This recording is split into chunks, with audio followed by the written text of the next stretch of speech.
Hi, my name's Ben. I work for the Game Haus, and today we're continuing our series on our 2023 NFL Top 100 as rated by some of our writers. Today we're going through 40 through 31, so let's just jump into it. Number 40 is CeeDee Lamb.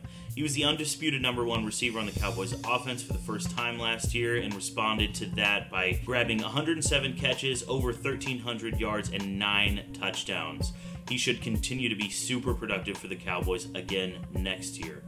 Number 39 is Justin Herbert, who just got a huge payday. Probably will end up being the second or third highest paid yearly quarterback in the league after Joe Burrow gets paid. The Chargers' top receivers missed a large chunk of the season last year, and because of that, it was Herbert's lowest passing touchdown season with 25, but he still ranks second in passing yards with over 4,300. He also had his first playoff game last year, which they lost in historic fashion to the Jacksonville Jaguars after a great comeback, but Herbert is one of the most promising players in the league and definitely one of the best quarterbacks in the stacked AFC. Number 38 is Andrew Thomas. Tackles are definitely one of the most important and unsung players in the NFL. Most quarterbacks are right-handed, so left tackles are even more important to most teams, and he's one of the best in the category. He played 98% of offensive snaps last year, and he only had one penalty all year long, so that's absolutely huge. Andrew Thomas is one of the best. Darius Slay is up next. Big play Slay, one of the premier corners, Philadelphia Eagles. 3 interceptions last year and 14 passes defended in his 10th season.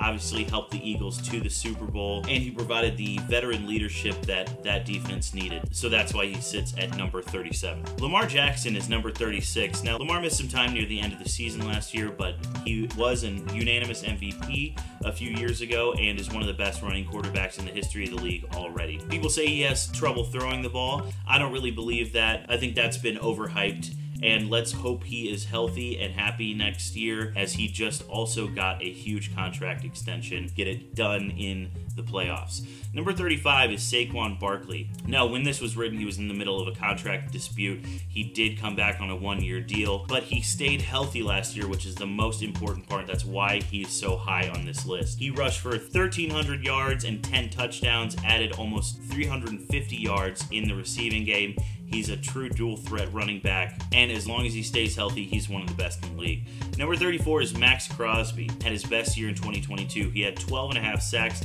and a league-leading 22 tackles for loss. The Raiders' defense was bad, and the Raiders' team overall was bad, but they're hoping they can flip that on its head, especially the defense behind Max Crosby.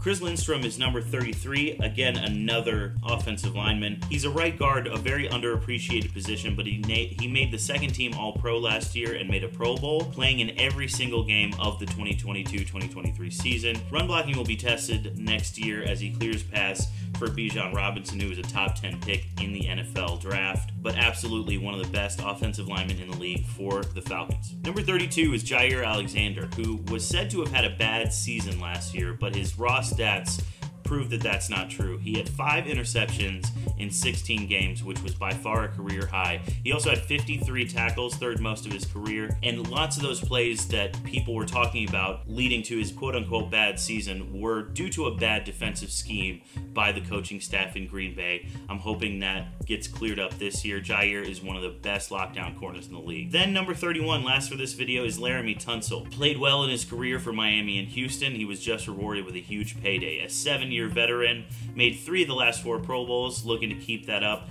Absolutely an anchor on that defensive line, and now he'll get to protect CJ Stroud, who is hopefully the Texans' new franchise quarterback. But those are numbers 40 through 31. Go ahead and check back on our YouTube page for the rest of these videos, and thanks for watching. I appreciate it.